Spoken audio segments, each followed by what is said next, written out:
Buju Anishinaabe duk na kwe kijiko in the go, magazine do dem, posh come at the gung in doing japa, waba iganing in da, Sarah Agaton Howes indigenous cause Jaganashim, Bungi at the go Ojibwe. So the rest I'll proceed in English mostly.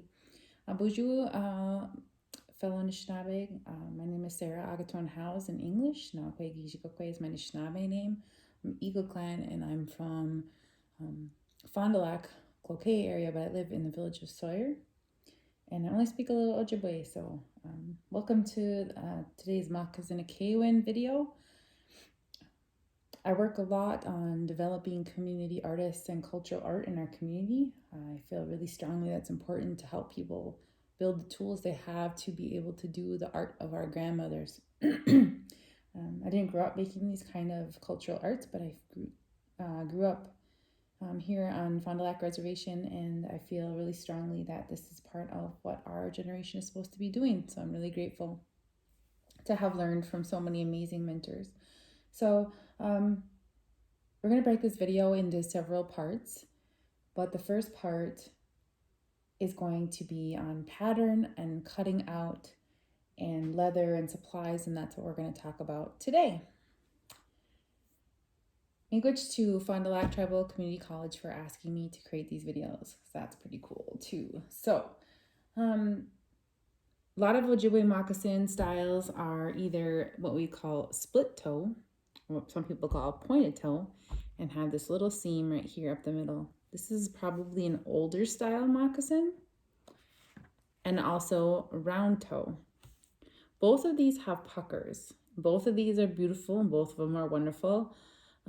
This is a style that has become more common and more popular. And why that is, I'm not completely sure, but I can tell you that this style is easier than this style. And I'll talk to you a little bit more about why I think that might be based on some research that I've done. Over the last year, I did research on moccasin making and on patterning.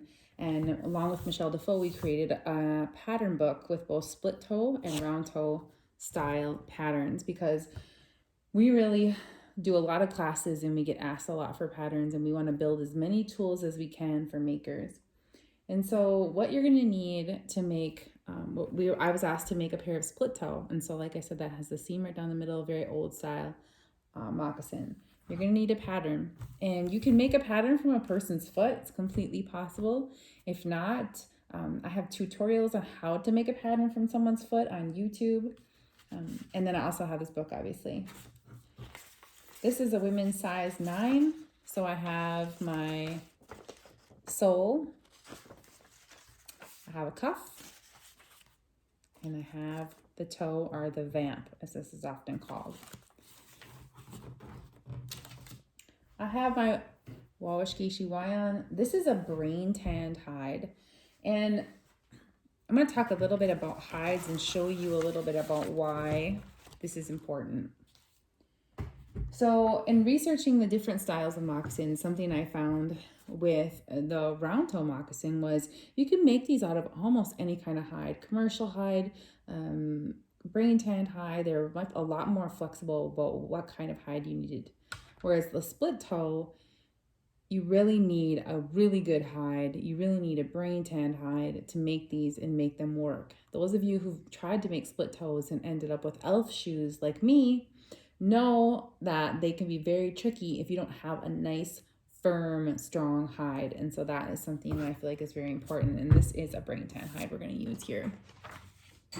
You can tell a brain tan hide because they're going to smell like smoke and really amazing and wonderful. They're often a little more irregular, so they'll have a little more character, but they're made with the brain and they're tanned with in an old way of tanning a hide. And so they're more expensive, which is part of why people started up doing commercial hides. So you're going to need a brain tanned hide. You're going to need some sinew, and this is actually wax string that's meant to emulate sinew, which is actually deer tendons. So if you want to do that, I support that, but you can buy this at a bead store. If you're going to bead, you're going to need beading thread. There's different sizes of beading thread, and I like to use a D, and it'll say right on the bottom what kind it is.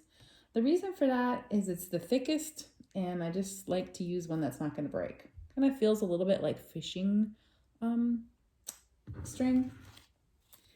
You also are going to need Glover needles and beading needles. Okay, so there's different sizes of these. For your Glover needles, I like to use a size 4 or 5, and we can put this into a document to go with this video. I like a 4 or 5. You might just try different sizes and find that there was ones that you like. A Glover has prongs on the end of it, and you're going to be able to tell because it has like this 4-pronged head, which looks different than a beading needle. It looks more like a standard needle. That comes right to just a nice cylindrical point at the end of it. Obviously, you're going to want your moujwagen, pen, pencil. You're going to need some fire. We'll explain about that why later. You might want some bias tape, and I'll explain about that in a little bit also. So we're going to go ahead and cut out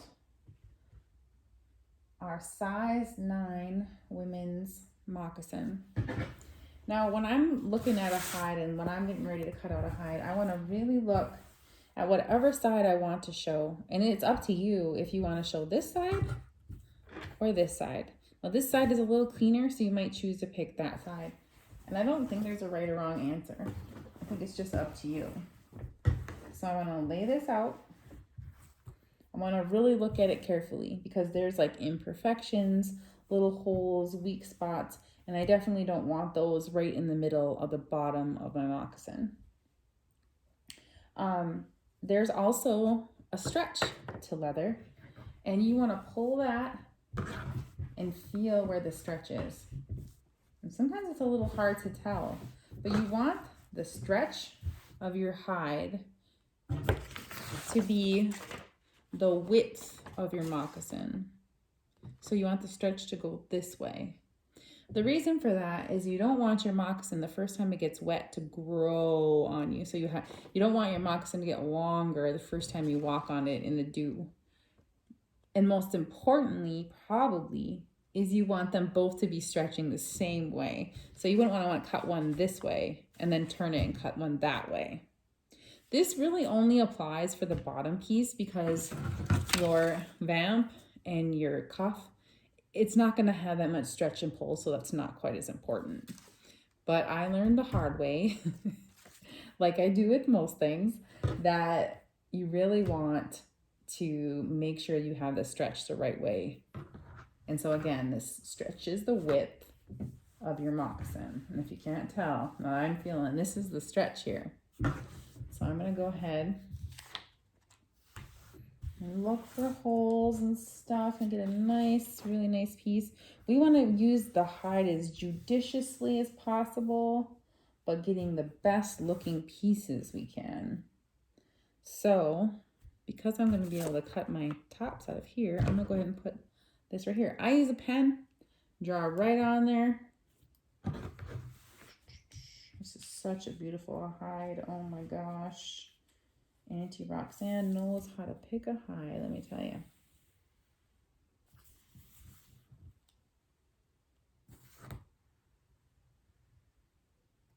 Tracing right along here.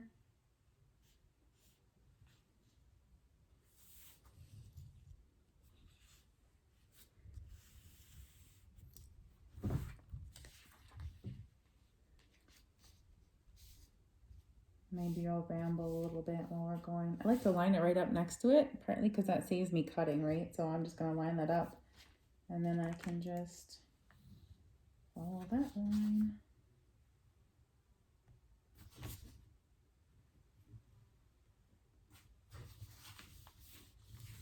So obviously I need 2 of each of these. If I'm not sure about a person's foot, I'm going to err on the side of making them a little bit too big. I would always rather make something a little bit too big than a little bit too small, because that is better, and I'll show you why as we get further along in the process here.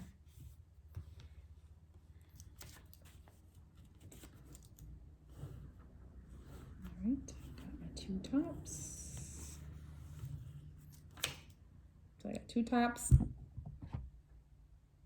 2 bottoms. Now I'm going to do 2 cuffs.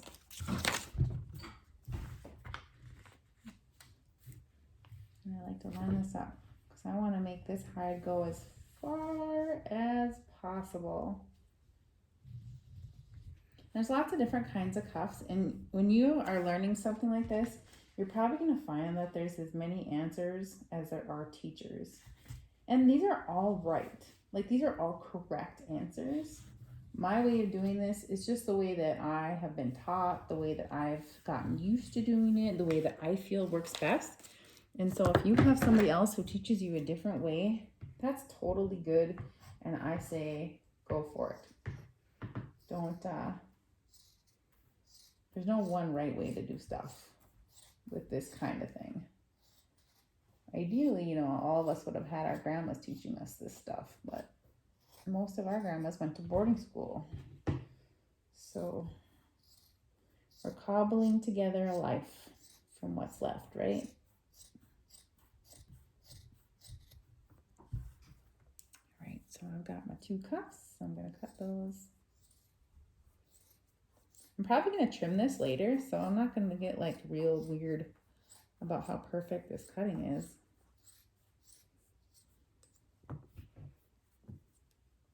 There's 1 cuff.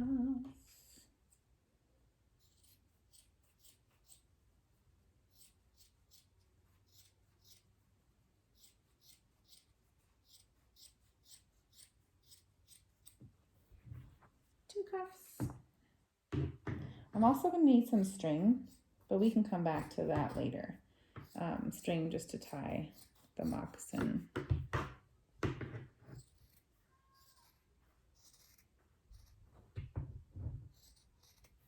You can feel free to fast forward this part, because obviously you all know how to cut stuff.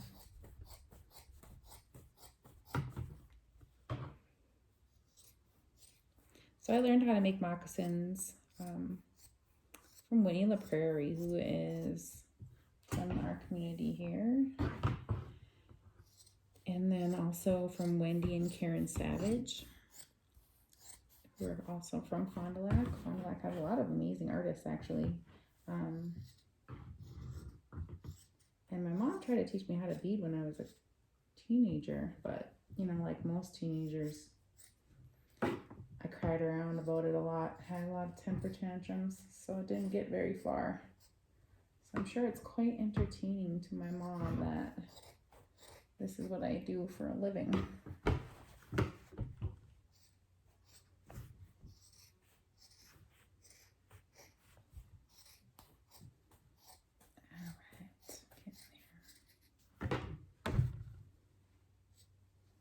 We started out with doing a lot of custom regalia and moccasins and beadwork for folks, and quickly what I could do, what I had the time for, was not enough.